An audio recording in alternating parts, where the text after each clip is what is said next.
Pikachu is another one of the OG Smash characters that you really can't have a Smash game without this character. I mean, come on, the day Pikachu isn't in a Smash game, it's gonna be a dark day indeed. Pikachu has had pretty varied viability in each Smash game. He's one of the few Smash characters that's been consistently good in each official Smash game. This is because the character has pretty much everything that you need to be a good character in Smash. Annoying projectile? Check. Do you have combos? Check. Are you small and nimble and good at racking up damage? Triple check, baby. And good recovery, mobility? Yeah, check and check. Pikachu doesn't really get hit with the Nerf hammer that hard, so that has led to him being good in most Smash games. In fact, in Smash 64, he is literally the best character in the entire game. Now, this is actually relevant to him in Melee because how good he is in Smash 64 affected his viability in the following Smash games. Stay tuned on how this is answered and make sure to subscribe, baby. Pikachu was extremely dominant in Smash 64, being used by players really early on, due to pretty much having little weaknesses and only strengths. One of the main strengths being the recovery, being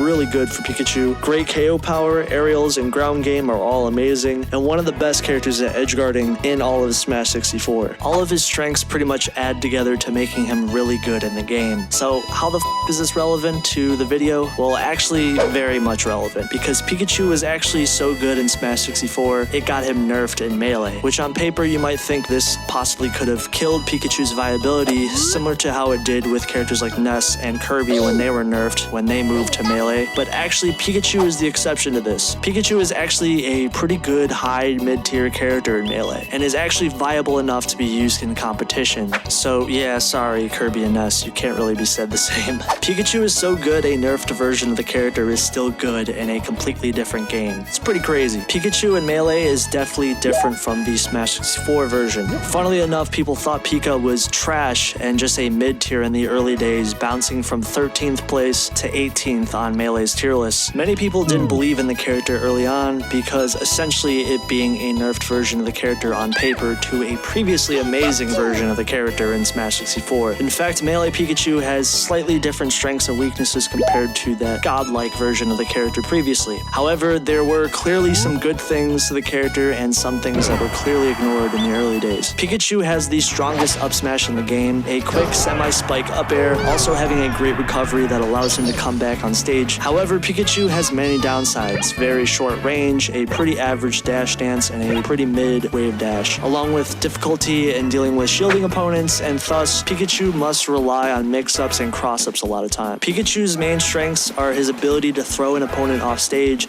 and put them in a terrible position, beat them, and then come back on stage. Pikachu's bread and butter is edge guarding, mainly with his tail spike up air. Back air is another great edge guarding tool, down air is another great edge guarding tool as well, and nair is really good at comboing opponents and KOing. Pikachu is hard to actually edge guard himself due to his pretty varied recovery. Pikachu has Skull Bash and Quick Attack, and it's actually hard for characters to contest these options because they're so quick. Pikachu has a consistent jab attack that makes a really good jab reset. Pika's throws are somewhat decent as well, whether it's back throw where you can pretty much set up an edge guard with this throw, or up throw and down throw can actually set up for combo finishers or chain grabs depending on the weight of the character. Its Thunder Jolt is among one of the top projectiles in the game due to its ground hugging properties with low knockback and pretty decent hit stun as well. It sets up combos on the ground and can interrupt a lot of recoveries. Skull Bash is another great recovery tool, as we mentioned earlier. I think it's hard to actually hit with this attack due to its end lag, but it's still a great recovery tool nonetheless. Thunder, despite its high amount of end lag, can act as a combo finisher, so if you set it up correctly, it is actually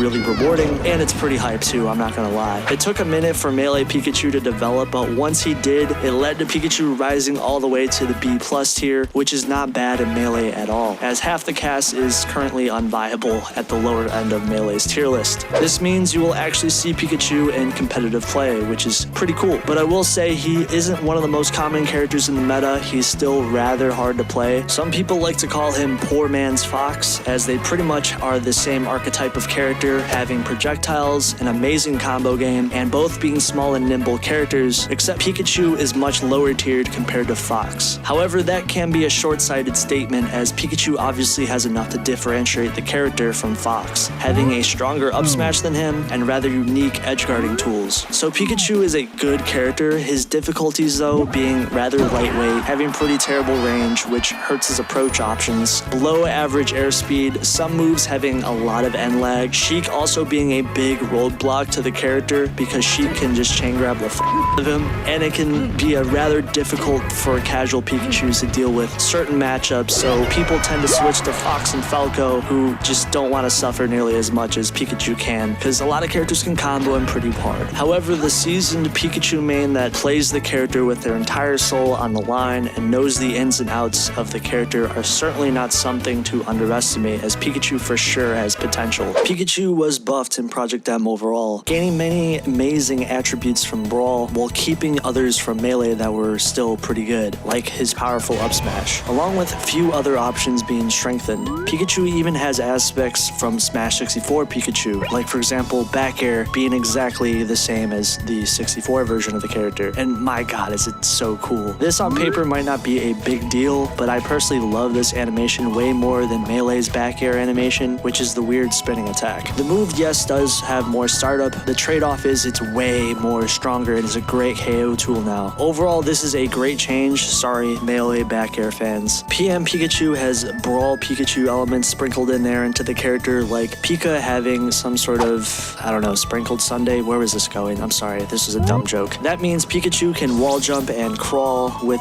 the latter buffs to Pikachu's recovery as well being in there. Pikachu's Thunder Jolt, he has higher knockback and less end lag similar to Brawl. This means he can camp with Pikachu like a little baby, and you can kind of just enjoy yourself doing that, I guess. Pikachu also retains Quick Attack Cancel from Brawl. This greatly improves Pikachu's approach abilities and defensive options, especially with the Melee style physics, allowing for some really new options that really broaden Pikachu, like being able to Wave Dash out of Quick Attack Cancel. During Quick Attack, also Pikachu's tail now becomes intangible, which also helps the character greatly. Quick Attack Cancel is definitely a technique you want to learn if you're trying to learn Pikachu in PM. It's by far one of the best techniques the character got from Brawl, so it's definitely integral to competitive play in PM. Forward aerials hitboxes are pushed more outward in front of Pikachu, and the move now has additional late hit. Up air deals more damage, going from 4% to 7%. Down smash links into each other more adequately while still having its reduced hit lag from Melee, making it harder for opponents to escape this move. Up smash is the same from Melee. The main difference isn't really that big of a deal competitively, but hey, look at that, it's Iron Tail. Look at that, up smash is now Iron Tail, isn't that cool? This was of course added in P+.